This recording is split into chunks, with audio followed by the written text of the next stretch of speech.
How to check unfollowers on TikTok. TikTok does not directly show a list of unfollowers, but you can still check manually. First of all, open the TikTok app on your mobile device and make sure that you are logged into your TikTok account. Once in there, tap your profile icon in the bottom right corner and navigate to your profile. Now, once you're in your profile, you will see followers option available at the top. Tap on the followers. You will see everyone currently following you. Now search for the username of someone you suspect has unfollowed you. If their name does not appear, they have likely unfollowed you. Or you can also go to their profile. Now let me just navigate to the profile of one of my followers.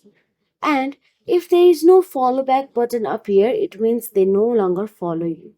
This method works best if you suspect only a few people, not for large followers list.